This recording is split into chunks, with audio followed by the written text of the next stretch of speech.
quimioterapia para cães e gatos, cirurgia plástica reconstrutiva. É assim mesmo que fala? Reconstrutiva. Puxar a pele do abdômen para fechar um lugar da perna onde se tirou um tumor gigantesco. Tá curioso, né? Tá curioso? Pois é. Fica aqui comigo, porque logo eu volto, porque esse episódio tá, como sempre, sensacional. Vou rodar a vinheta. Você aproveita, pega o seu pet, chama a família, pega a tua água, pega a tua bebida, a tua pipoca e volta aqui, porque eu já volto. Cola aqui comigo, hein? Já volto, hein? Até mais!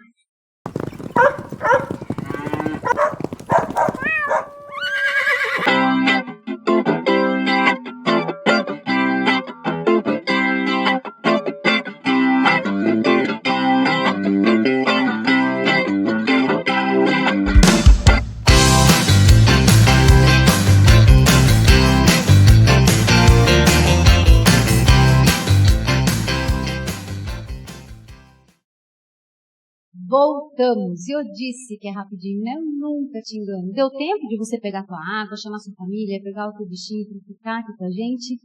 Que bom que você está aí. Eu vou começar a te agradecer. Muito, muito, muito obrigada por tua audiência, porque sem você a gente não é nada. E tudo que a gente faz aqui, a gente prepara com muito amor para você. Eu tenho certeza que você não tem dúvida sobre isso. E tá aqui, ó, a minha fichinha, porque eu já vou te contar o tema, porque eu sei que você tá super curioso. Olha só o tema que interessante, hein? Câncer em animais de estimação.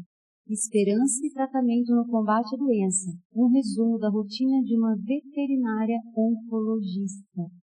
E eu já vou pegar a fichinha da minha special guest, como eu gosto de chamá-los.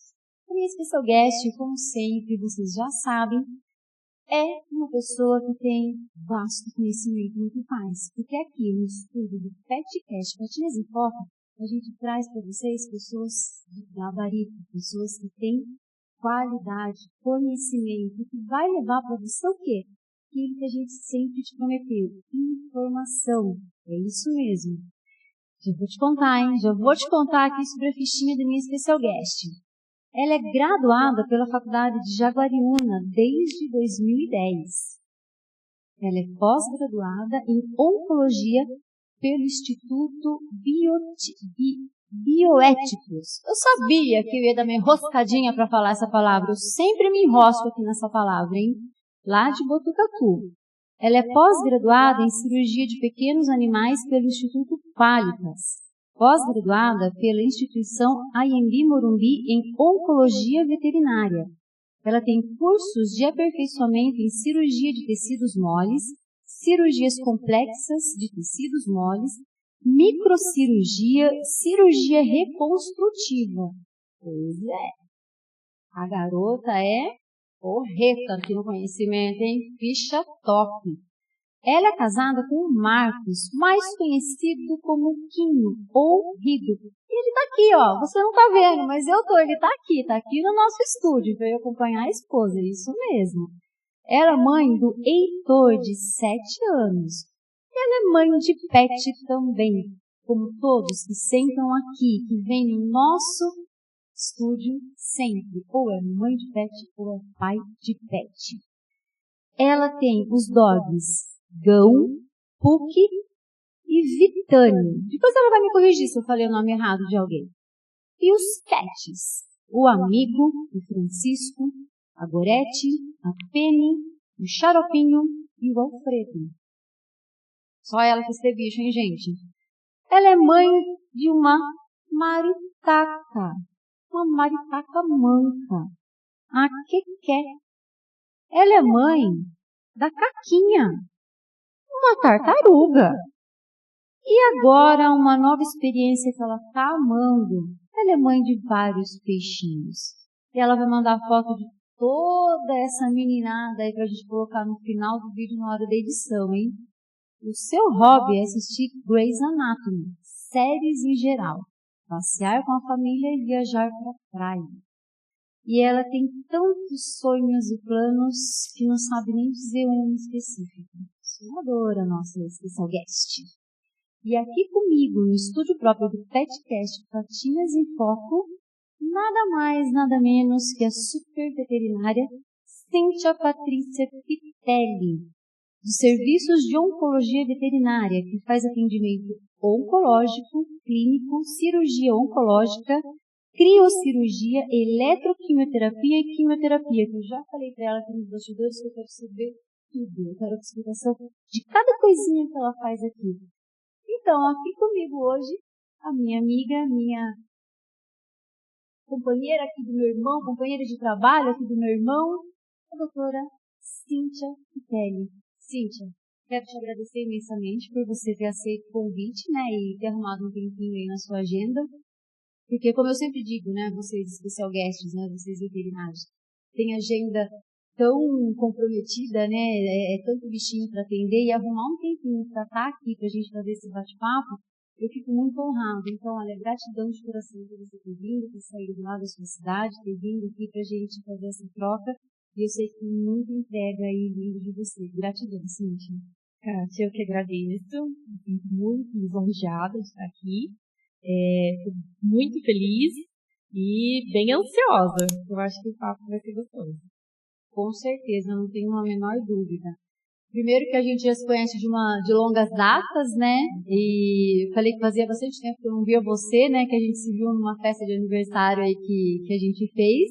E depois a gente não se viu mais, né? Sempre acompanhando você, já trocando mensagem algumas vezes, né? Te indicando alguns clientes ali da creche, né? Da minha creche, que entraram em um processo, né? De tratamento oncológico. Então, quer dizer, por mais que a gente não se via pessoalmente, mas o contato a gente mantinha, né? Então, ter você aqui presencialmente hoje é motivo de muita alegria para mim, viu? Eu já quero iniciar aqui, Cíntia, eu quero perguntar, né? Já vou jogar aí para você uma pergunta que todo mundo que senta nessa cadeira fica meio assustado, porque não está no roteiro. Aí fala, meu Deus, mas ela não me disse que ia perguntar isso. Eu te conheço, sei que você é veterinária, sei que você se especializou em oncologia, mas antes de qualquer coisa, eu quero saber quem é a Cíntia. Eu quero que você me conte quem é a Cíntia, quero que você me fale por que a Cíntia se tornou veterinária e principalmente por que depois aí da sua formação, da sua graduação em veterinária, você escolheu a oncologia. Né? Quais foram os caminhos que você trilhou para chegar até aqui? Ficou até bonito isso, hein? Ô, Kátia, essa é uma pergunta realmente. Eu fiquei pensando nisso. E pra mim, assim, eu falei, gente, eu acho que talvez seja uma das perguntas mais difíceis, porque eu acho que é muito difícil a gente falar da gente, né? Mas eu acho que a Cíntia é uma pessoa, teoricamente, né? Talvez o marido discorde um pouco disso, mas fácil de lidar. Eu sou uma pessoa que eu gosto de conversar muito, eu brinco que eu falo, faço amiga até em fila de banco. Então, tenho uma comunicação, assim, até com pessoas que eu nem conheço. Fácil de conviver, apesar de ter, né, os meus momentos, sou um pouco ansiosa e estressada, mas a Cintia é uma pessoa ali, acredito que do bem, eu gosto de fazer o bem, principalmente para os animais, eu gosto das coisas corretas, eu me cobro muito, talvez isso seja um peso para mim, eu me cobro bastante, eu gosto de fazer as coisas da melhor forma possível, né? E, na verdade, passando para a parte da veterinária, eu acho bonito porque a grande maioria fala que é um sonho de criança. Sim. Não era um sonho de criança, nunca foi. Verdade. Na verdade, eu nunca imaginei que eu seria veterinária na vida. Então, para você ter noção, né, quando criança, o meu sonho era ser secretária. E eu fiz secretariado. Eu fiz 1 ano e meio de técnico de secretariado. E descobri que aquilo não era comigo. Foi, pra mim, uma das piores experiências que eu tive no curso. Não gostei de forma alguma. Meu pai trabalhou muitos anos em empresa. E aí, um pouco antes, né, de sair da empresa, ele montou uma agropecuária. Na época não tinha muitas na cidade, ele acabou montando uma agropecuária. Então, o meu pai, ele tem, acho que uns 35 anos de loja ali.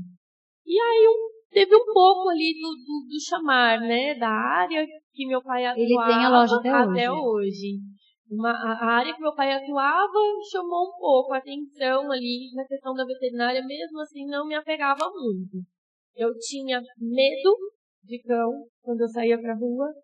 Eu tinha nojo de pegar as fezes do meu cachorro. Você não tinha... você tinha animal? Tinha uma cachorra, mas assim, era bem diferente, né? Era aquele animalzinho que ficava no quintal, a gente brincava com ela, tudo. Na verdade, eu ganhei ela quando eu tinha 4 anos de idade. Então, assim, minha mãe, puxa, né? Sujou o quintal, pega lá. Eu ia na ambulância. Eu nunca me imaginei veterinária na minha vida.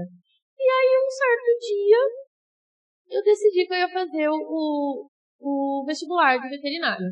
Meu pai já tinha dito várias vezes, vai fazer? Não vou. Pensei em fazer curso de banho e tosa, acabei não indo fazer porque eu tenho asma, tenho alergia, tudo aqui. Falei, olha, acho que não vai dar certo. E aí, um certo dia eu fui lá e fiz a inscrição. E passei. Do nada. Era outra coisa que você queria. E eu, acho que cerca de um ano e meio que eu estava parada, já tinha terminado o curso de secretariado, fiz o curso até o final. Concluí. Aí você viu que aquela coisa de não era pra mim. Não dava. Aí eu passei pro vestibular da veterinária. E assim, foi bem desafiador, principalmente o primeiro dia de aula. Muito mesmo. E no primeiro dia eles já levaram a gente para conhecer a sala de anatomia. Eu me lembro assim de ter parado na porta da sala de anatomia e falado assim, meu Deus, o que eu tô fazendo aqui? Meu Deus, se não for pra mim, me deu muito nojo que eu não consigo ficar dentro dessa sala. E a hora que abriu a porta foi a coisa mais linda do mundo pra mim. Foi a mais espetacular que eu já tinha visto. Você tá de brincadeira. Ali eu descobri que a veterinária era minha. Eu acho que, na verdade, assim, você só não sabia, porque esse desejo que você teve, do nada, de fazer a inscrição, de prestar o vestibular, eu acho que já tinha alguma intuição, os anjos talvez falando, né? Não se desvirtua daquilo que está predestinado para você, garota. Vai lá, porque... Imagina se você não tivesse ido, né? A gente não ia ter aí, assim, como veterinário, como oncologista, né? Eu não sei o que eu seria, eu não consigo me imaginar fazendo outra coisa. Você já trabalhava? Eu trabalhava na loja com meu pai, fazia atendimento em balcão, fazendo ração, tudo mais. Tinha contato com os pets, né? Mas não era nada assim, destinado à parte médica, de forma alguma. E tinha atendimento veterinário na loja? Não tinha. Nunca tinha tido contato com o veterinário. E simplesmente você começou a estudar e foi... Já no primeiro momento já viu que seria legal. E aí, sim, estudando, só foi levando você mais para perto e jamais em nenhum momento te afastou, assim. Nenhum momento. Eu gostava, assim, desde o início. Tinha as dificuldades da matéria, né, das matérias, algumas matérias ali um pouco mais complexas, estudei em escola pública a minha vida toda, então eu tinha algumas dificuldades ali que a gente já tinha que ter aquele conhecimento e que a gente não via, né, na escola, mas em nenhum momento eu pensei em desistir. E foi firme e forte e até o fim. E conforme foram chegando tem a teoria e tem prática também, né? No momento que chegava ali a prática, né? A gente esperava ansiosamente para que tivesse a prática. Eram as aulas mais interessantes, mais legais que tinham. Eu adorava. Até com grandes animais que eu não tinha contato, nunca tive, né? Nunca tinha chegado perto de uma vaca, de um cavalo. Eu adorava as aulas práticas de grandes também. Bem interessante. E aí, você se formou e já foi trabalhar? Como foi esse projeto novo? Eu me formei e acho que em cerca de 4 a 5 meses depois, eu montei uma clínica pequena do lado da loja do meu pai, da agropecuária. Eu era sozinha, eu era faxineira, secretária, a enfermeira. Naquela época não tinha as redes sociais, né? Então não precisava ser o marketing, né? Não. Até depende, né? Porque a gente fazia naquela época o marketing de outra forma, né? Sim. Não tinha social media, né? Exato. E aí você atendia e foi... O fato de ter a loja do seu pai também te ajudou muito, né? Muito, com certeza. Então, assim, na verdade, quem estava trabalhando ali não era assim, era a filha do Walter. Né? Então, era muito... Já tinha ali um engajamento, né? Já me ajudou muito, me ajudou a iniciar. Seu pai já tinha loja nessa época há bastante tempo. Já tinha, assim, uma clientela, um nome Sim, ali, né? sim. Por quanto tempo você clinicou? Olha, por bastante tempo, talvez uns 12 anos, não em exclusivo clínica, tá? Mas ainda assim fazendo parte da minha vida clínica, uns 12 anos. Faz exatamente uns 2 anos que eu literalmente parei com a parte clínica e estou somente na oncologia. E o que fez, né, você se especializar em oncologia? Porque a gente já, pelo menos assim, já vieram aqui no podcast, Patinhas em Foco, vários veterinários, né? A gente vai ouvindo as histórias. A maioria era meu sonho de criança, eu cresci na fazenda, no sítio do meu avô, na fazenda da minha tia. Eu sempre quis, né? Pegava os animais de rua, não sei o quê, um ou outro, né? Que foi sendo diferente. E as histórias das especializações vêm de uma forma também que a gente fala, meu Deus, né? O que levou, né?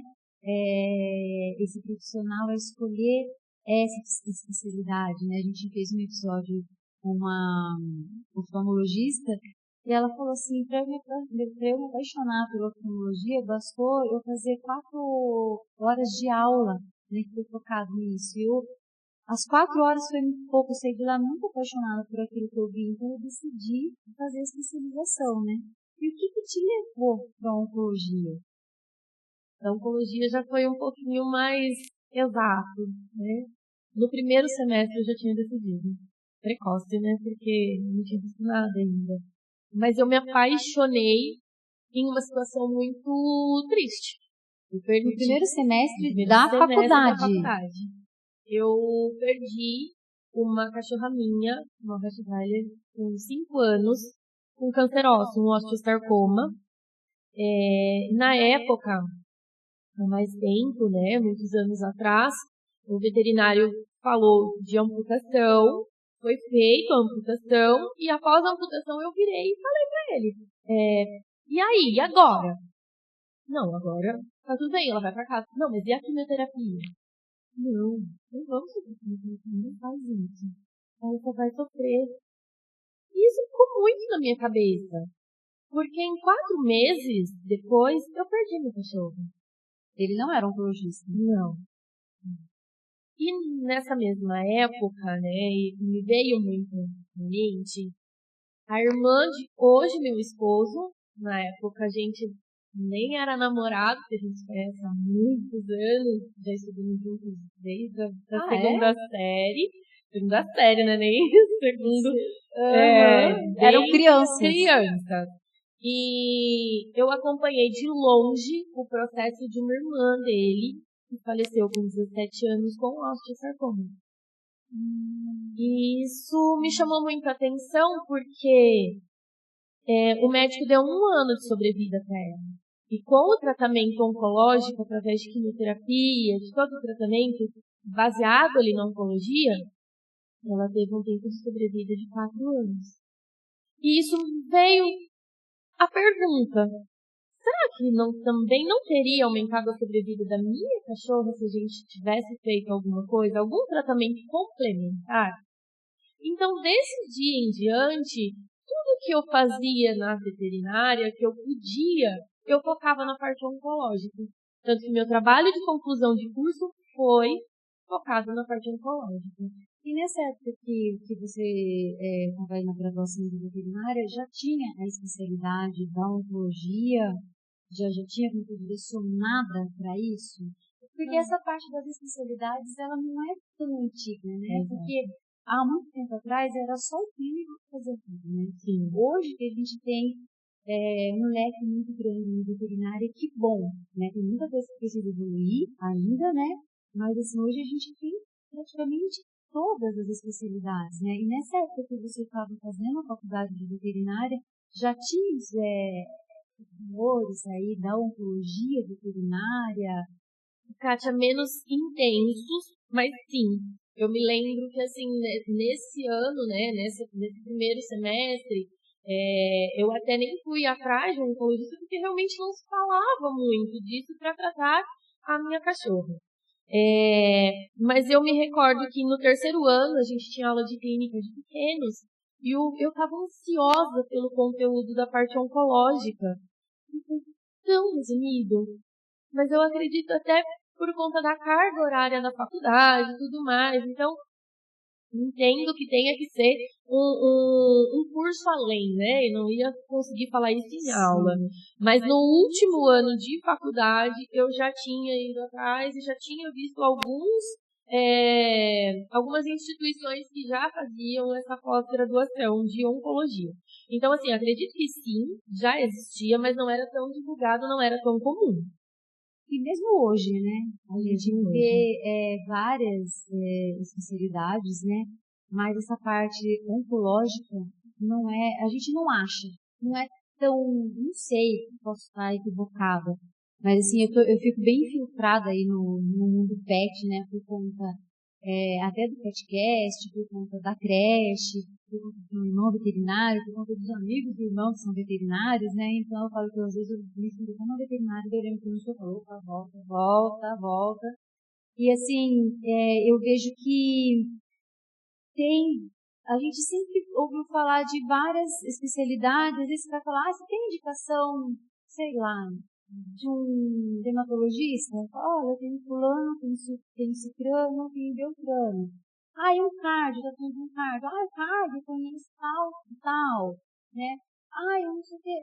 Aí quando chega na parte da oncologia, aí parece que dá uma... Eu falo assim, será que eu estou bugando? Será que é mais difícil? Será? Eu lembro uma época, não sei se meu irmão vai se lembrar disso, a gente tem uma amiga, ela nem mora mais no Brasil, e ela se especializou em odonto. E na época que ela fez, não tinha muitos, hoje tem bastante, né? E eu sinto isso com a parte do oncologista. E quando a gente fala em oncologia, eu falo, nossa, e olha que eu conheço muito veterinário, né? Mas quem? Você acha que não tem tanta procura, o pessoal está mais restrito, ou não sei, é mais uma moda, a especialidade acaba sendo também uma modinha, né? Ah, eu vou fazer tal coisa porque hoje está tendo mais procura. O que você acha? Eu acho que a oncologia, ela é uma especialização um pouco cruel, talvez, né? Assustadora. Então, a maioria das pessoas não gostam muito porque interpretam como o sofrimento do animal, né? Aquela doença que talvez não tenha cura. Então, eu vejo essa restrição maior, né? Das pessoas quererem partir para a oncologia por causa disso. Eu me lembro que a minha primeira especialização em oncologia, a pessoa é louca o suficiente para fazer 2 especializações em oncologia, não uma. Entendi. Eu gosto pouco de oncologia, então não tinha tantas indicações dos próprios clínicos, os veterinários. Porque nós, que somos, né, especialistas, a gente sim tem a procura do tutor, mas eu falo que acima, né, antes de vir o tutor ele tem confiança no clínico. E o clínico indicando, né, o serviço de especialização é muito mais confortável para o tutor do que ele procurar um especialista, né? Então, hoje eu vejo já melhorando muito as indicações, tá? Não acho que seja mais a questão de moda, não, mas eu acho que em relação à oncologia, tá? Em relação à oncologia, eu acho que talvez as pessoas visualizem mesmo uma área um pouco mais complicada, mais, vamos dizer, sofrida. Porque quando você recebe, né, o diagnóstico de seu cachorrinho, seu bichinho, tem um câncer, alguma coisa assim, né, que ele se tornou um paciente oncológico, parece que abre um buraco nos nossos pés. né? A gente tem o nosso endoide, né, que recebeu esse diagnóstico. E assim, a coisa que a gente imagina é quanto tempo ele tem de vida, né? Então, realmente, né, a gente acaba associando ao sofrimento. Mas como você colocou ali atrás, né, pode ter uma sobrevida, né? Se tiver um tratamento adequado, se for o profissional correto, pode ter uma sobrevida, né? E uma coisa que você falou do clínico, eu até, muitas vezes eu falo assim, às vezes posso até arrumar minimizar quando eu falo isso aqui. Eu conheço muitos veterinários, muitos clínicos, muitos especialistas e uma porrada de tutor, né, que muitos chegam para mim e falam, Tati, o que você acha? Porque você acha que tem um bicho que o que você acha? Eu falo, eu acho que você tem um especialista.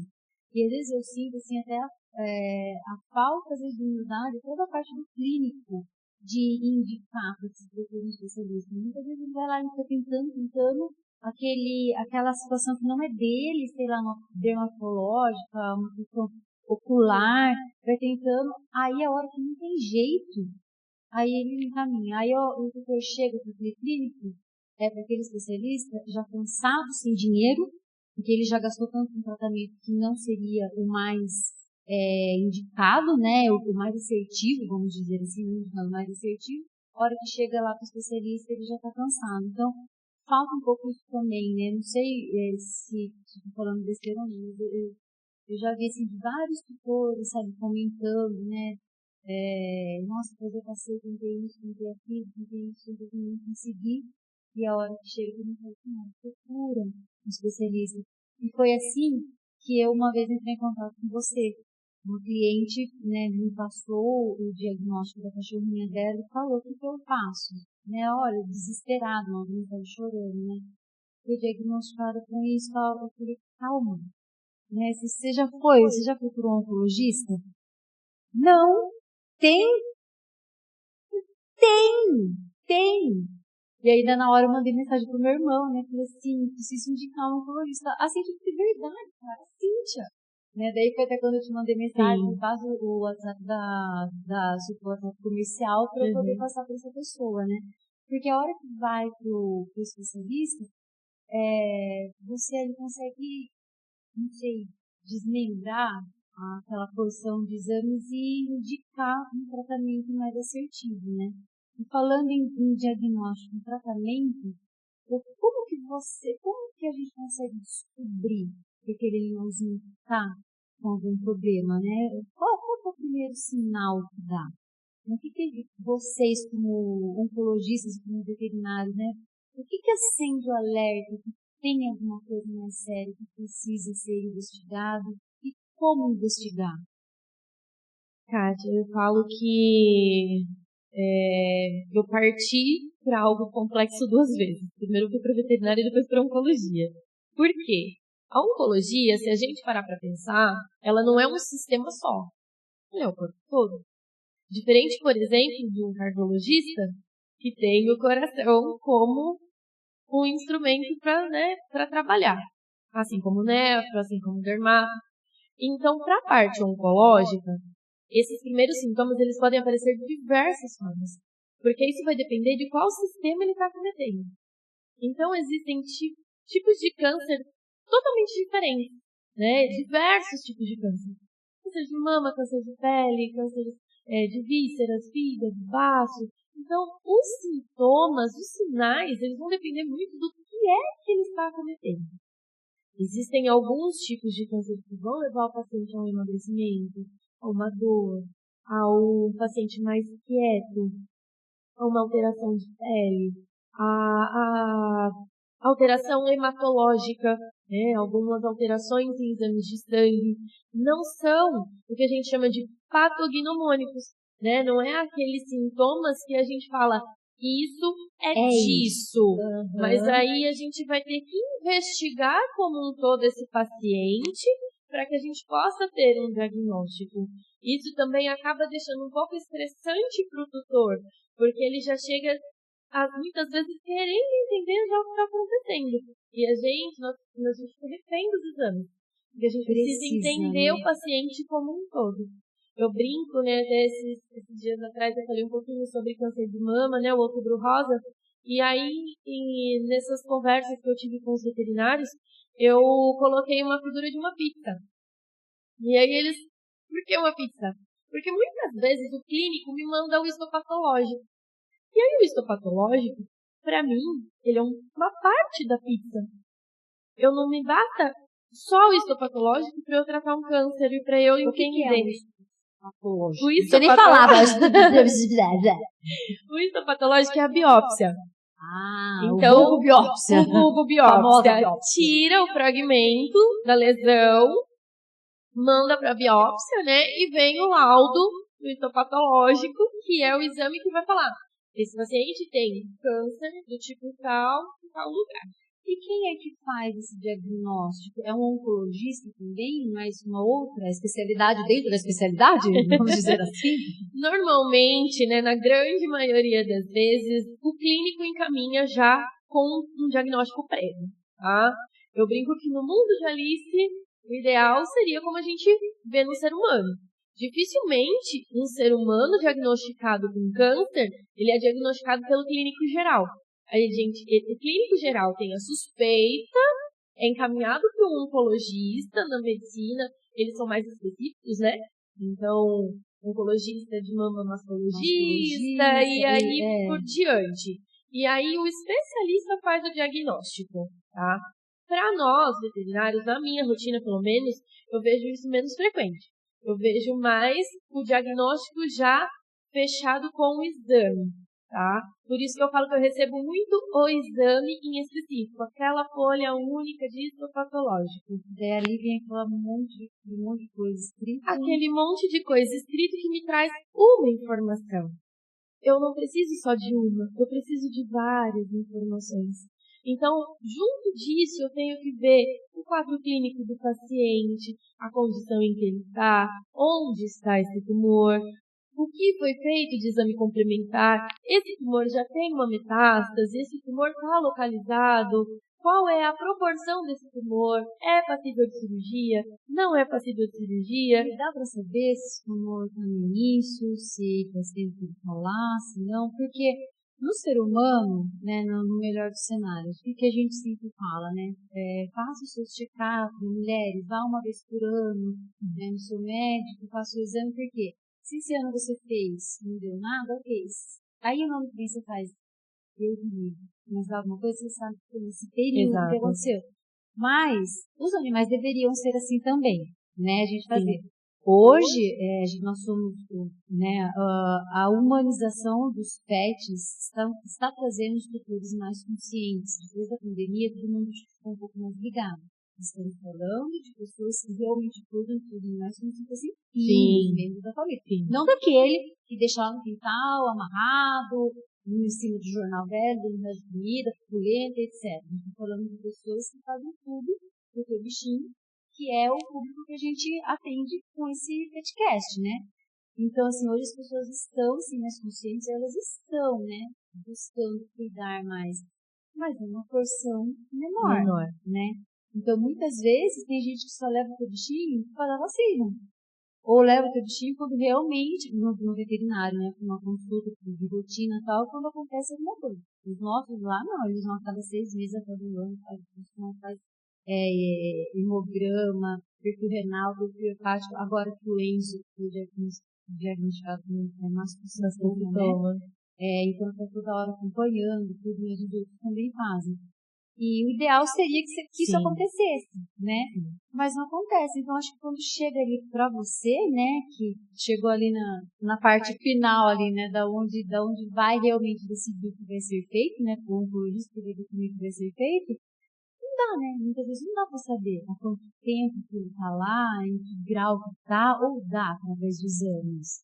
Às vezes, há quanto tempo, não. Depende muito do tipo que é o tumor. Tem alguns tumores que a gente já sabe que tem um comportamento muito mais agressivo. Então, a gente já subentende que ele cresceu com uma rapidez, né, muito maior do que um outro tumor que, de repente, tem um comportamento mais lento. Mas se não é aquele paciente que é acompanhado frequentemente com exames, realmente não tem muito que a gente ter certeza. Quanto tempo está ali? tá? Em relação a acompanhar com qual estágio está, dá para a gente fazer com os exames de imagem, né? Normalmente a gente faz o estadiamento tumoral, com pesquisa de metástase, avaliação de linfonodos regionais, e a avaliação do paciente como um todo. Então, a gente tem o estadiamento do tumor. Além do nome e sobrenome do tumor, a gente ainda tem o estadiamento também. Gente, é muito complexo do que se imagina. E você falou que tem vários tipos de tumores, tem vários nomes. Porque quando a gente lê aquela palavra, neoplasia. Neoplasia quer dizer é câncer. Sim. É isso? Sim. Se você vê escrito neoplasia, não tem como fugir. Existem as neoplasias benignas, tá? Mas, assim, a gente tem os subtipos ali que vêm como neoplasias benignas. Então, a neoplasia é uma nova formação de célula. Uma formação alterada, tá? Não necessariamente o câncer em si. O câncer demonstra uma célula maligna. Então, normalmente, quando a gente pode ter esse diagnóstico, neoplasia benigna, neoplasia maligna. Mas, então, assim, assusta, mas nem sempre. O que vai depender? O que vem acompanhado com neoplasia. Também a gente tem os acompanhamentos ali, neoplasia benigna, né, de tecido cutâneo, neoplasia maligna de tecido mamário. Isso é a biópsia que fala. É a biópsia que fala. E quando a gente faz a biópsia, a gente pega um fragmento daquela célula do próprio tumor. Do próprio tumor. Sim. E pode correr o risco de você, na hora de pegar uma parte onde não tem? Ou se você pega, vamos supor, o tumor está ali.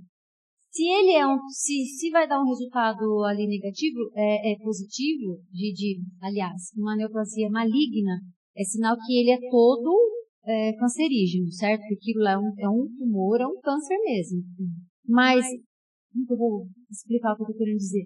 Existe a possibilidade de algum lugarzinho naquele tumor você pegar justo no lugar onde não é maligno? Existe. Existe. Porque a gente fala que o tumor ele não é homogêneo. Ele não é igual como um todo. Ele é heterogêneo. Então a gente tem a parte de processo inflamatório, a parte de necrose e a parte tumoral. Então, não necessariamente, principalmente as biópsias que a gente chama de biópsias incisionais, que são aquelas que a gente tira um pedacinho do fragmento do próprio tumor, elas podem não vir um diagnóstico conclusivo. Diferente da excisional, que é quando a gente tira o tumor como um todo e manda todo para a biópsia.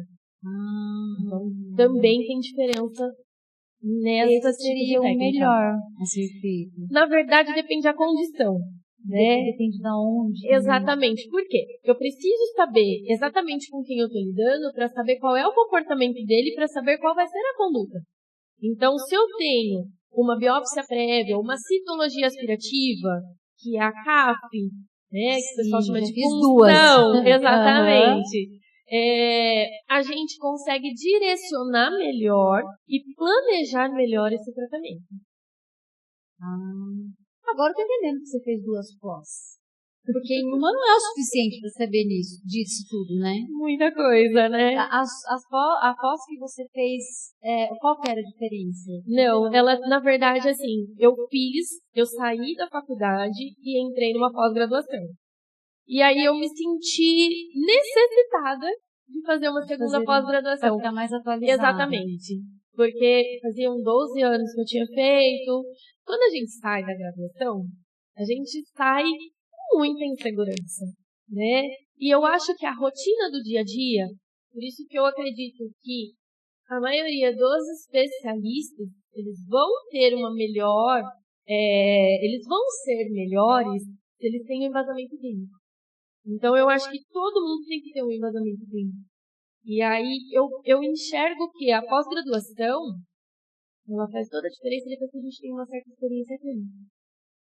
E aí, eu me senti na necessidade de fazer de novo. Para ficar mais segura. Exato. Exatamente. Ô, Cíntia, aqui na tua ficha tem uma palavra, eu acho que eu até falei para você, eu quero saber aqui, né? Cirurgia oncológica, quer dizer, além de você fechar esses diagnósticos. É o oncologista que fecha o diagnóstico? Tá certo falar dessa forma? Falar fechou o diagnóstico. Fechou o diagnóstico, acho que a gente fecha mais com os exames mesmo. É o histopatológico quem vai fechar o diagnóstico. Fechar entre aspas até, né? Eu acho que aquilo que eu te falei, a gente tem que ter o conjunto dos fatores. Fechou um diagnóstico, mas a clínica do paciente bate com esse diagnóstico. Então tem isso também que tem que entender se é compatível. Porque se aquele diagnóstico não bate com a clínica, a gente tem que começar a questionar. Não é erro do patologista, não é erro do diagnóstico. E sim, o patologista ele não está vendo o paciente, ele está vendo a amostra que foi enviada no laboratório. Então ele está vendo aquela célula, aquele tecido. E nem sempre aquele tecido, às vezes ele está tão alterado que ele condiz com algo que não é compatível com a clínica do paciente. Então, é um conjunto de fatores para fechar o diagnóstico também. Porque pode acontecer, por experiência que você tem, de ter aquele diagnóstico, né?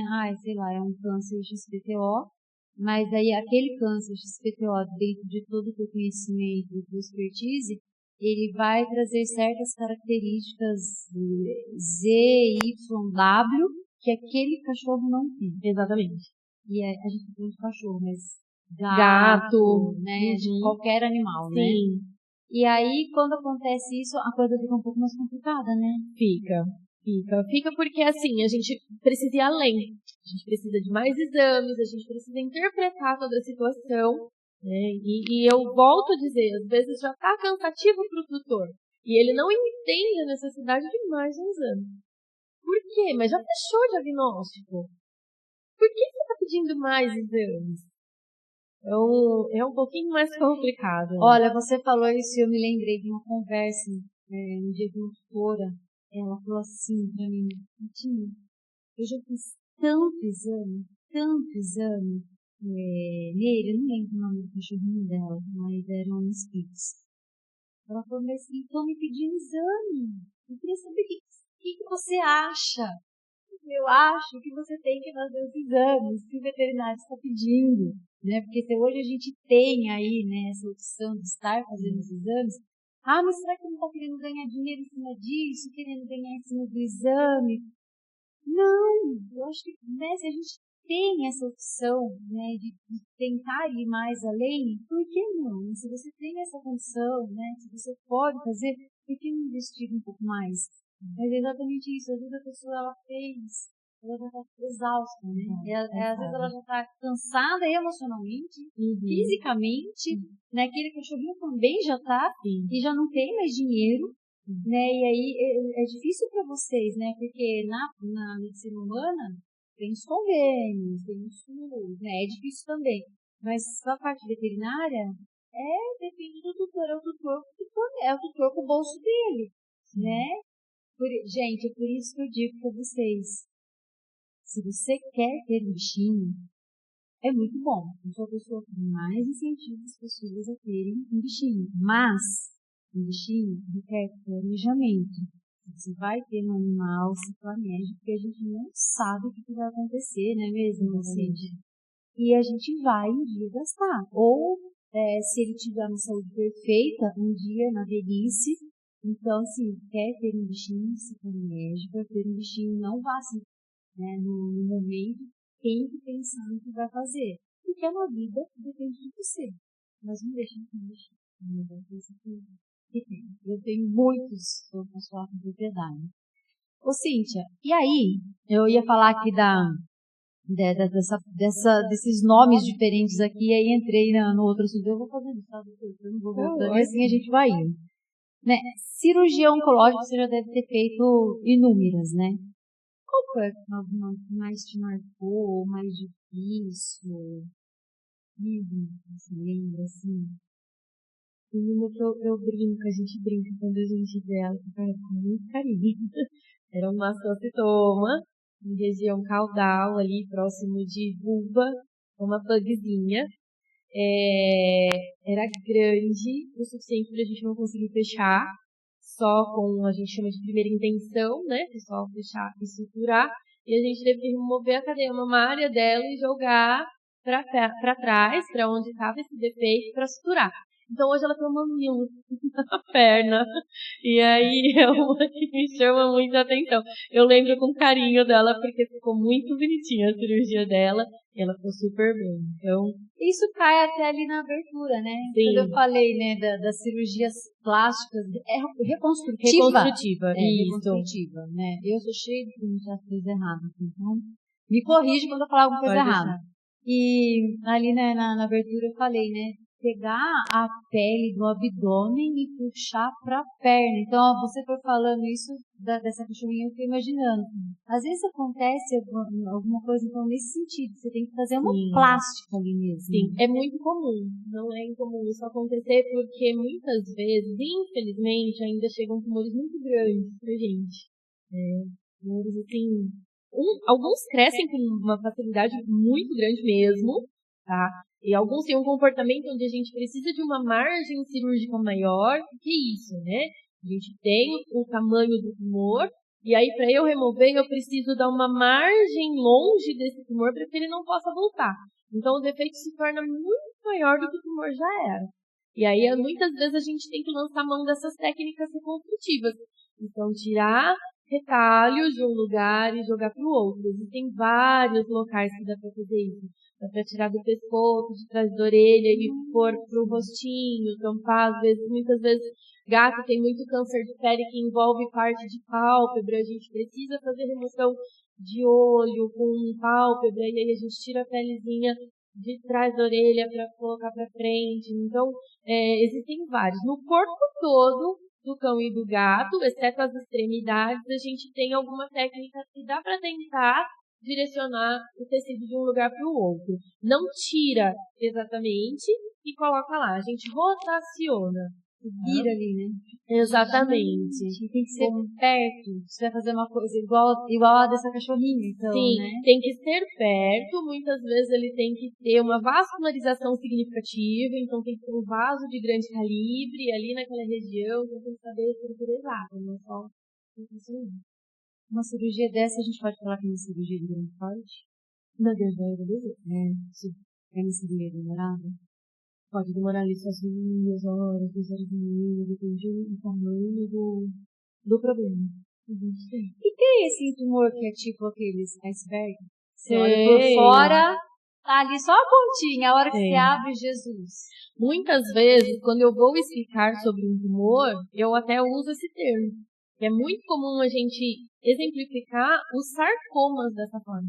Os sarcomas você enxerga ele uma bolinha externa, mas ele tem um poder de infiltração, profundidade ali, que a gente fala que é um comportamento de um iceberg. É mesmo? Eu não sabia. Olha, eu tô falando, eu convivo com vocês, olha, eu só tô falando com a faculdade de veterinário. Eu acho que seria uma péssima veterinária. Não, deixa eu ficar aqui na comunicação mesmo, deixa quieto. E me fala uma coisa, existe tumores inoperáveis? Existem. Quantos tumores inoperáveis? Um iceberg é inoperável? Depende do tamanho do iceberg. Sim. Hoje em dia a gente já tem técnicas assim e cirurgiões muito capacitados que fazem cirurgias que a gente fala, meu Deus, não dá para acreditar que saiu tudo isso dali. Então, hoje em dia a gente já teve um avanço muito maior. Antigamente, tumores muito menores já se condenava a vida do paciente. Mas existem os tumores inoperáveis, principalmente os metastáticos, né? Que às vezes a gente acaba não indo para a cirurgia pela metástase que já está presente, optando pelo conforto do paciente, né? Esses tumores, eles tipo, já estão em outros órgãos. Assim, não tem como, sei lá, não dá para tirar porque senão vai tirar o órgão junto. Alguns órgãos a gente até consegue fazer a remoção parcial, né? Desse órgão com a presença do tumor, mas a gente tem que colocar um pouquinho na balança, né? O que de benefício vai trazer para o paciente essa cirurgia? Vou prolongar uma vida com qualidade ou vou apenas prolongar uma vida? Então a gente tem que colocar muito isso na balança. Às vezes são tumores que não faz sentido operar. Porque talvez o conforto dele estar com a presença do tumor do que fazer ele passar por uma cirurgia que de repente não era indicativo naquele momento, naquele paciente. Entendi. E tem tumor que pode ficar aderido, assim, sei lá, colado, aderido, né? Os tumores, eles gostam muito de aderir, né? Ah, é? Porque eles precisam se vascularizar para viver. Então, eles fazem neovascularizações. Então, são novos vasos que vão fazer a irrigação daquele tumor para que ele possa ganhar sempre mais líquido. Então, eles sempre, a grande maioria das vezes, eles estão aderidos. A gente vê tumores, um ou outro, que tem uma aderência menor. Os tumores cutâneos, os tumores de mama, eles são menos aderidos ali. Mas a grande maioria tem esse poder de infiltração. Nossa, bicho, isso mexer com essas bolinhas aí. Não são bolinhas, né? Porque tem uns que tem umas formas bem... E por falar em forma, o tumor do animal, ele quando eu já fiz alguns exames assim, né? Os médicos estão fazendo o exame e falam assim, ele tá bonitinho, tá sem ponta, ele tá redondinho e tal. Os dos animais é assim, se eles estão mais redondinhos, eles são benignos. Se eles têm outras formas, assim, eles são malignos. É a mesma coisa? Em alguns dá pra gente levar essa característica em consideração, tá? Não são todos. Por exemplo, um mastocitoma, muitas vezes ele é redondinho na pele e ele é maligno. Então, não dá para generalizar. Mas, por exemplo, eu tenho um aumento de um nódulo no baço que está pequenininho, redondinho, não é cavitário, então a gente já condiz com uma hiperplasia, pode ser um nódulo benigno, não dá para afirmar. Na medicina, eles têm padrões muito mais definidos em relação às imagens do que pra gente. Então, a gente subentende, né, que possa ser um tumor benigno. Mas a gente sempre indica fazer o exame patológico pra gente ter certeza.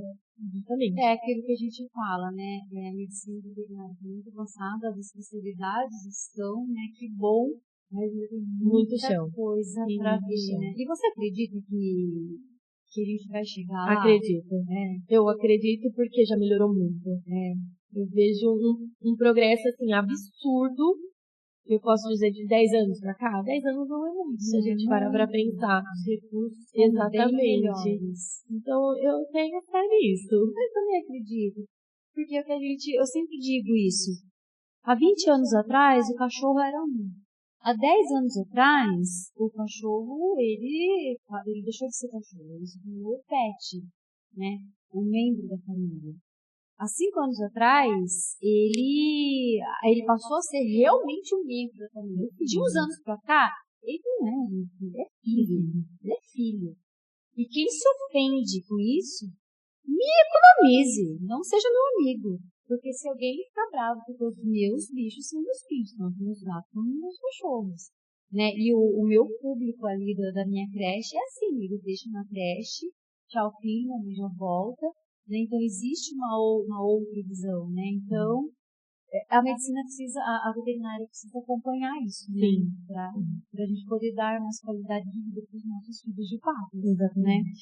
Ô Cíntia, o que é criocirurgia, eletroquimioterapia e quimioterapia? Eu queria realmente falar sobre a quimioterapia, como que é feita a quimioterapia no bicho, como é da mesma forma que é feita em pessoas? Vou começar com as diferenças entre essas 3 classificações que você acabou de me falar, tá?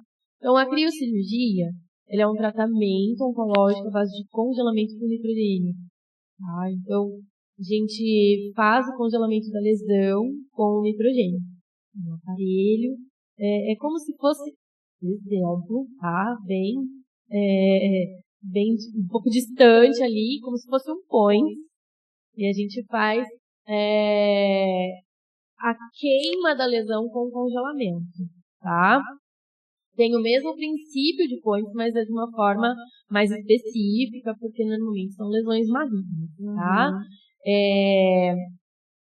A gente usa, mas também não é de grande uso ultimamente, tá? Eu tenho, assim, pacientes mais específicos para eu usar a criocirurgia. Não é uma rotina alta que a gente tem. Tem o tumor certo. Sim, o tumor, localização, tá? O tipo de tumor.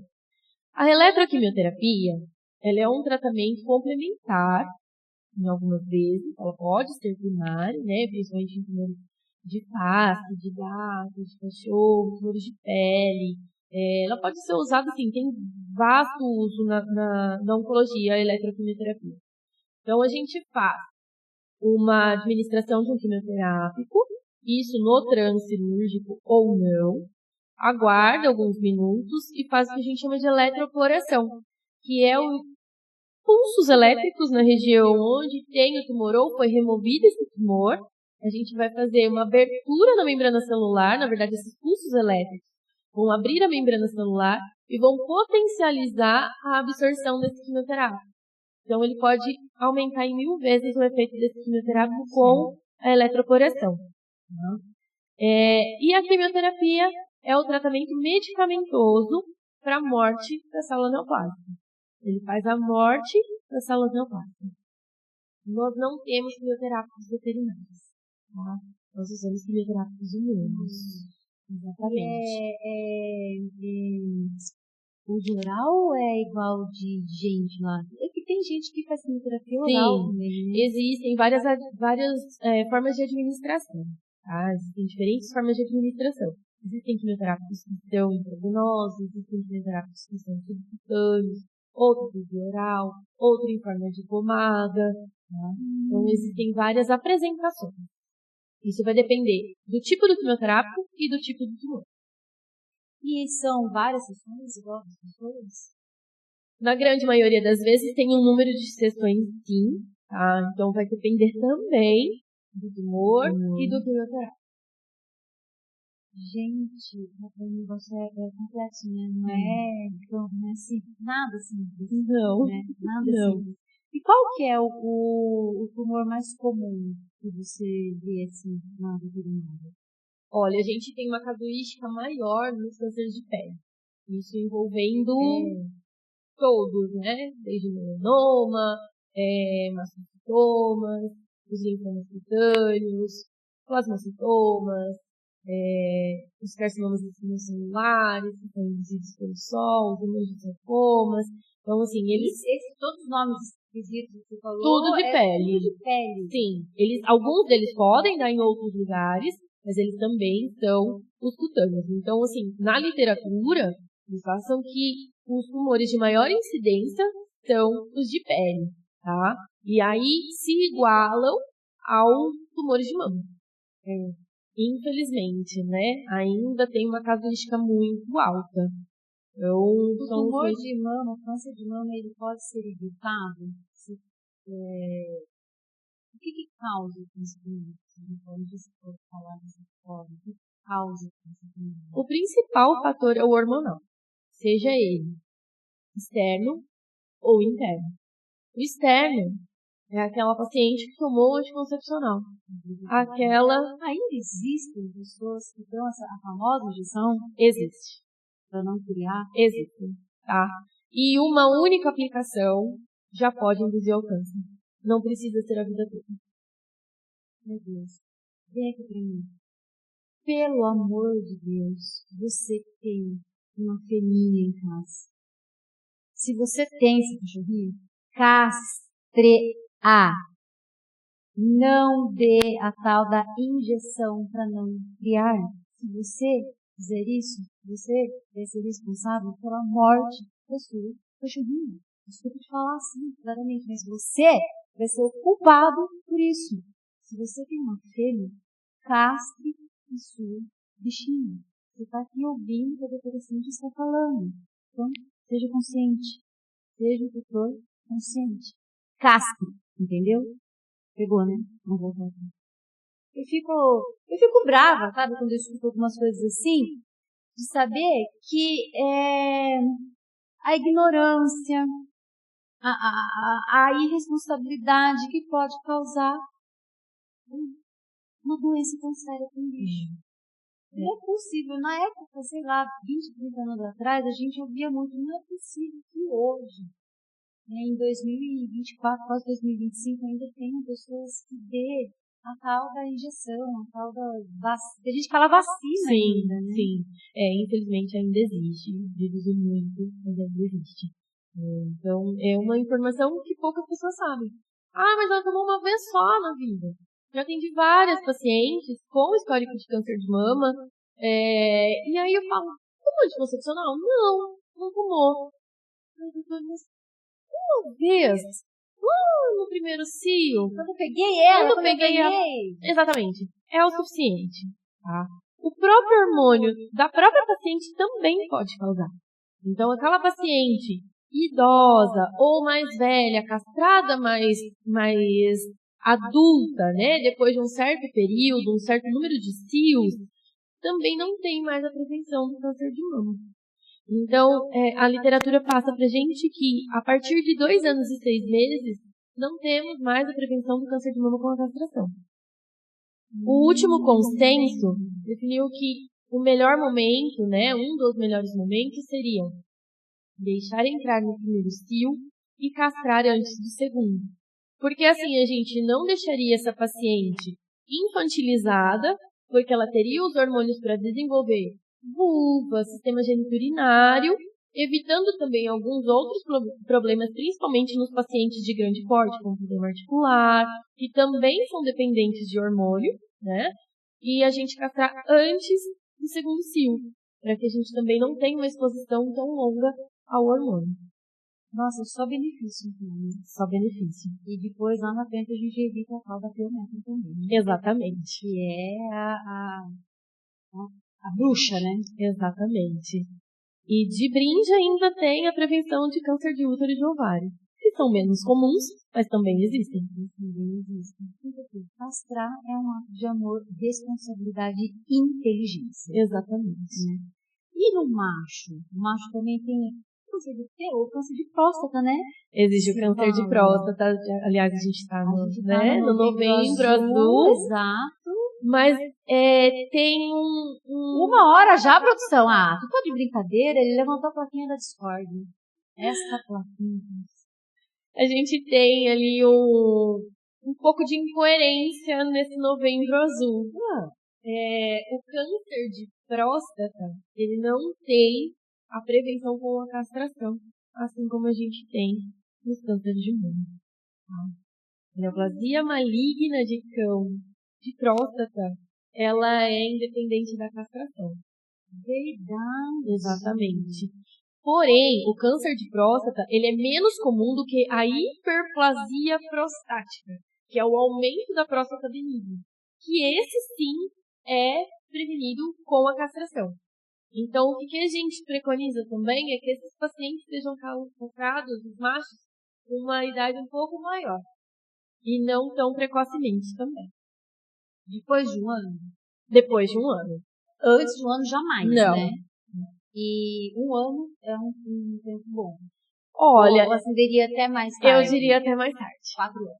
Por aí. Então, nós conversamos uma vez com um especialista em reprodução, porque eu tenho muitos questionamentos na creche.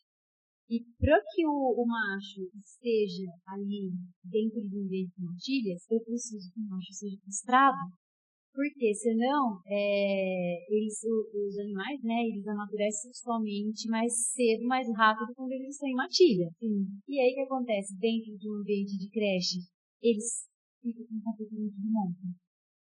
Quando eles são castrados tardiamente, às vezes eles não perdem esse comportamento. E o macho não castrado, ele demarca o território muito mais do que o macho castrado. E aí ele é o diferentão da turma. E ele tem um cheiro diferente. E os outros, não é que ele vai brigar, os outros vão brigar. Então, assim, dentro do ambiente de creche, é tão difícil a gente convencer, né, o tutor que ele precisa ser castrado. Eu falo, vai depender do que você quer com o bicho. Se você precisa que ele sociabilize, que ele esteja num ambiente de creche, que ele use creche, que ele use o TEL, ele precisa ser castrado. Antes de um ano, jamais. Mas depois de um ano, ele vai castrar. Porque se você vai castrar ele com 4, 5 anos, eu não posso fazer a creche dele. Existem creches que fazem, mas lá Sim. os protocolos, realmente não posso fazer. Mas passou por um ano, tudo bem. Mas já teve tutores que chegou lá com o cachorrinho com 6 meses, e aí eu vou explicar, né, os meus protocolos, a minha metodologia de trabalho, que eu falo, não é porque eu trabalho com cachorro que eu não tenho uma metodologia de trabalho, porque ele tem uma forma de trabalho, né, não sou amadora. E aí quando eu vou explicar, ele fala, não, mas se quem faz que ele já é castrado? Ai, meus olhos sangram, porque tem lugar que, acho que alguns canis, né, que castram o bichinho por 5, 6 meses, isso é um problema, né? Sim. Tem várias coisas, vários artigos já falando sobre isso, né? São doenças ali que eu não tenho a propriedade para falar, porque não faz a minha carta ontológica, mas eu acho que os endócrinos poderiam até, né, falar um pouco melhor disso pra gente, porque tem várias coisas ali que a gente tem de déficit para o paciente, doenças hormonais, doenças articulares, bastante coisa. A genitália, né, ficar infantilizada, propicia outros problemas, então são muitas coisas ali que às vezes o tutor não pensa nesses quesitos, né? A gente só pensa, não vai erguer a perninha para fazer xixi onde eu não quero, né? E eu acho que vai além. Mas você sabe que uma das frases que eu usava para falar com o tutor que deveria te castrar e você vai estar evitando câncer de próstata. Então, não é informação errada? Exatamente. Então, e isso é bem confundido até mesmo dentro da nossa área. Né? Então, os cânceres de próstata realmente eles não estão prevenidos com a castração. Ele é independente dos hormônios. Olha isso. Olha aqui, você aí que está nos assistindo ou nos ouvindo, quando eu falo para você que o PetCast é o nosso canal de informação, eu não entendi. Eu tô te provando que tem coisas que eu também não sei, então isso aqui para mim é uma aula. O PetCast Patinhas em Foco é praticamente a minha segunda pós-graduação. A primeira é lá no MBA da USP, Pet, fazendo sua propaganda e vocês não me notam, hein? E a minha segunda pós é aqui, porque vem profissionais aqui que colocam todas essas informações e eu fico assim, feliz da vida por poder compartilhar isso aí com você. Então, ó, cola sempre aqui com a gente. E eu também já vou aproveitar aqui. Eu já vou contar uma outra coisa. Hoje, dia 7 de novembro, nós estamos gravando esse episódio aqui, ele vai no dia 19 de novembro, e hoje é dia 7, né? A gente está falando aí do Novembro Azul, e também a gente se lembrou, quando a Cíntia chegou aqui, que hoje faz 1 ano de PetCast Patinhas em Foco, 1 ano que a gente está no ar, olha que bacana. Esse aqui também é o nosso último episódio da segunda temporada. A gente vai dar uma pausa, e a gente vai voltar em 2025 com tudo isso e muito mais. E a gente vai continuar levando para você informação, entretenimento, carinho, amor, dedicação e sempre levando esses profissionais incríveis. Porque aqui só vem gente de categoria. Continua com a gente no ano que vem também. Vou voltar para a doutora Cíntia, hein? Ô Cíntia, você me explicou aí, né, essa parte toda aí do... Eu tô olhando aqui, tá me dando faniquitos, porque, né, tem tanta coisa aqui que eu queria te perguntar e não vou conseguir porque, né, a nossa produção já levantou a plaquinha da Discord, ali a plaquinha da 1 hora e dá vontade de continuar conversando mais. Mas eu queria que você compartilhasse aí se teve, além do caso da Pugzinha, se teve algum outro caso que te tocou bastante, que te emocionou aí, todo esse teu conhecimento nessa parte ontológica, ou até aí na época que você brincava, você teve aquela história que você fala, nossa, isso aqui não tem como esquecer. Ah, tô tentando. Eu tô tentando. E eu penso assim, eu acho que a oncologia, ela é de uma certa forma pesada, então eu tento trazer ela de uma forma leve. E aí, com isso, a gente acaba se apegando tanto ao paciente, quanto ao tutor, quanto à história daquele animal e daquele tutor, e a gente acaba se envolvendo mesmo. Então, eu acho que eu posso dizer que, de alguma forma, com todos os pacientes, a gente acaba tendo esse envolvimento. Né? Exatamente. Então, lógico, tem pacientes que marcam um pouco mais, aquele paciente que chegou muito mal e a gente conseguiu trazer uma qualidade de vida novamente para ele. Isso é gratificante demais. Então, os linfomas, é muito comum isso acontecer. Pacientes com linfomas, eles chegam muitas vezes debilitados pra gente, a gente entra com tratamento de quimioterapia, eles voltam a ficar muito bem, com qualidade de vida. A gente percebe no andar deles, no vanar do rabinho, a diferença de antes e depois do tratamento. Então, é bem gratificante. Eu vejo a oncologia de uma forma diferente. Eu vejo a oncologia como uma forma de trazer um bem-estar para o meu paciente. Não é uma sentença, Não, literalmente não. Exatamente. É sim uma especialidade que vem para trazer, com certeza, a vontade de cura do paciente, mas acima de qualquer coisa, a qualidade de vida e a melhora, né? Dar esse suporte para esse, se for o final de vida, que ele seja muito bem usufruído. E confortável. Eu sei que a gente precisa encerrar, mas eu queria te fazer uma última pergunta, se eu conseguir, né, que seja uma pergunta. Existe alguma, por exemplo, um animalzinho que descobriu aí um câncer com 2 aninhos, e um animalzinho que descobriu um câncer, sei lá, com 10 anos, com 12 anos. A gente não... Existe essa visão?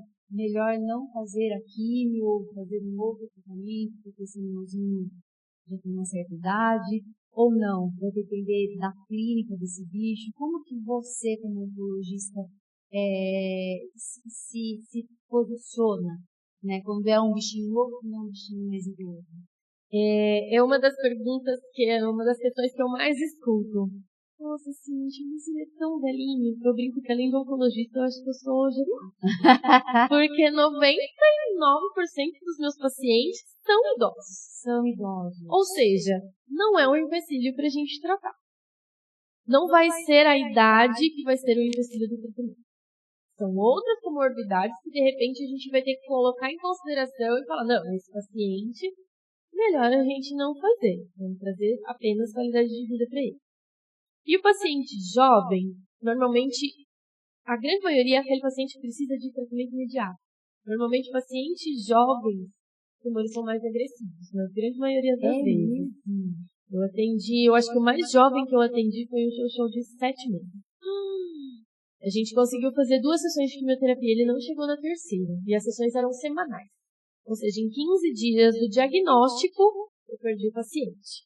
Então, costuma ser muito agressivo. Mas aí pode ser um histórico genético? Tem o histórico genético, né? Mas o histórico genético, ele é 5% apenas da casuística. Então, é um histórico muito baixo. A gente fala que o tumor, ele tem diversos fatores, né, para estar acontecendo. Então, são falhas de celularidade do organismo, são estímulos externos, então tem várias coisas que podem levar um câncer a acontecer. E sim, também tem genético. Eu tô falando que não vou conseguir encerrar, gente, esse episódio por ser o último. Dá um desconto, né? Por ser o último da nossa temporada. Eu recebi uma pergunta aqui do nossa produção aqui. Tem prevenção do câncer? Em alguns casos, sim. Por exemplo, câncer de mama, a gente pode fazer a castração antes que a paciente tenha tantas exposições aos hormônios, mesmo que sejam os GABA. Obesidade é um fator que traz câncer. E a gente vê os animaizinhos gordinhos e a gente acha lindo. Então, é um fator predisponente. É o segundo fator mais predisponente ao câncer. Então, também ajuda a prevenção, né? Por exemplo, os cânceres de pele, pacientes que gostam de ficar deitados no sol. Evitar o sol.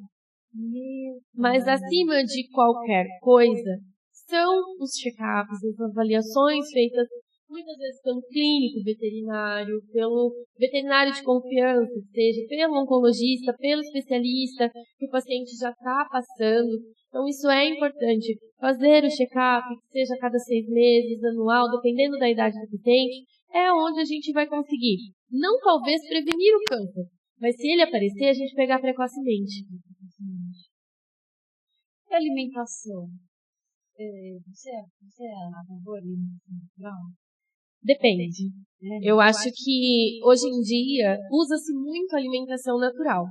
Porém, precisa ser acompanhada com nutrólogo. Não aquela lá receita do bolo, peguei na internet e fiz em casa, ou comprei daquela pessoa. Não. Exatamente. Passar por uma avaliação com o nutrólogo e colocar ali no cardápio, naquele monte de cardápio, exatamente o que aquele bichinho específico precisa. Exatamente. Né? Se tiver possibilidade disso de uma ração, melhor a alimentação natural, né? Eu acho que a gente tem que também adaptar muito a rotina do tutor. Né? Do tutor, do animalzinho. Eu brinco que eu não gosto de cozinhar nem pro Heitor, que é meu filho de 7 anos. Então, imagina se eu tivesse que cozinhar para todos esses animais que eu tenho. Então, existem rações de boa qualidade. Procurar rações de boa qualidade. Entender o que é uma ração de boa qualidade. Perguntar para o veterinário, perguntar, de repente, para um nutrólogo. Olha, eu não consigo fazer alimentação natural. Qual ração eu posso dar no lugar da alimentação natural? E sim, se for para fazer uma alimentação natural, que seja com acompanhamento. Balanceada, né? E Exatamente. a ração, que não seja uma ração temporante, né? Sim. Que não seja a cutuquinha da vida. Exatamente. Sei lá. Existem tantas que eu já nem sei mais nome de rações hoje em dia. Isso porque meu pai tem um agropecuário. Então, tem tantas rações no mercado que eu nem sei o nome de todas. Mas sim, procure uma ração de boa qualidade. Acho que isso é legal. Não vai dar na primeira que aparece, né? Enfim. Cíntia, então assim, antes da gente encerrar, mas vou meter mais uma pergunta aqui. Não vou não. Queria que você deixasse aí, né, suas redes sociais, se você tiver, ou algum telefone comercial, se você tiver. Aí na hora da edição a gente vai colocar. Para quem quiser te acompanhar, né? Você posta, se alimenta assim, nas redes sociais ou não dá tempo? Tô tentando. Luma vai brigar comigo agora, que é a minha auxiliar do marketing. A gente está tentando, né, fazer algo um pouco mais explicativo, mais atrativo, mas não é fácil na correria do dia a dia a gente conciliar isso daí. Mas sim, tem o Instagram, que é Cinti Tele. No Instagram também tem o contato com o WhatsApp, mas de qualquer forma é 999287579. E são as duas formas que conseguem entrar em contato comigo. E você faz atendimento volante, né? Quer dizer, a clínica que te chamar, o que pode te chamar, você vai e presta esse atendimento. E se o tutor quiser uma consulta com você, ele consegue também? Ou precisa estar sendo direcionado, indicado? Consegue. Na grande maioria das vezes, dependendo da cidade do tutor, eu entro em contato onde eu tenho um atendimento mais frequente, ou então o próprio tutor pode pedir para o clínico, para o veterinário entrar em contato, e aí eu faço o atendimento diretamente na clínica onde esse tutor está passando com o clínico. Então tá certo. Então, vou deixar aqui quase esquecendo. É uma lembrancinha aqui do nosso podcast. Obrigada. Para você tomar a sua água quando você estiver lá na sua casa e lembrar aqui da gente. Eu quero agradecer imensamente a sua presença, foi muito enriquecedor mesmo. Eu queria perguntar muito mais coisas, né, da gente ter um tempo aqui, que já faz tempo que me levantaram a plaquinha da discórdia, lá a plaquinha da 1 hora. E te desejar muito sucesso aí na tua jornada, que você continue brilhando, né? Você também continue brilhando, que você continue ajudando a salvar muitas vidas. Parabéns pelo seu trabalho. Muito, muito obrigada por ter vindo até aqui, por estar prestando aí, dando essa aula pra gente aí da oncologia. Gratidão. Eu que agradeço, Kátia, não tinha dúvida que ia ser muito prazeroso isso. Eu realmente falei, eu vou pra conversar com a Kátia, porque faz muito tempo que a gente não se fala. 8 anos, né? Só 8. Só 8 anos. Então foi muito gostoso, foi muito bom. Eu que te dou os parabéns pela iniciativa. É muito legal, espero que você tenha muitos episódios com mais informações para que cada tutor que tem esse interesse de assistir, de ter esse diferencial para o seu animalzinho, né? Possa ter uma informação mais vasta, saber o que procurar, o que fazer. Acho que isso é muito importante também. Então, parabéns. Obrigada. E é essa a nossa intenção, né? Esse projeto nasceu exatamente para isso, né? Para levar informação, para levar conhecimento dos amantes de bichinhos, né? Como a gente. Então, muito, muito obrigada mesmo, Cíntia. E olha, você que está aí, eu só tenho que agradecer por você ter ficado aqui com a gente até o final. Conta para todo mundo, conta para os vizinhos, para os amigos, para os familiares, enfim, conta para todo mundo que tem esse canal. A gente vai voltar em 2025 com muita informação para você.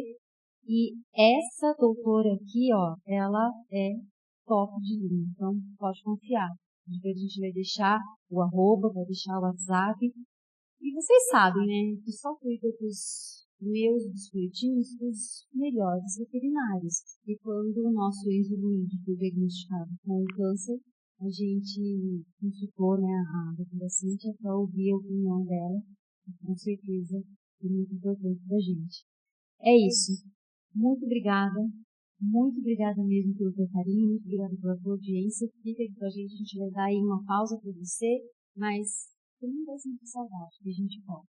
Obrigada, gente. Um super beijo, um lambeijo, um pato abraço. Até o nosso próximo episódio e até 2025. Beijo. Tchau, tchau.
E eu preciso agradecer por você estar sempre acompanhando a gente.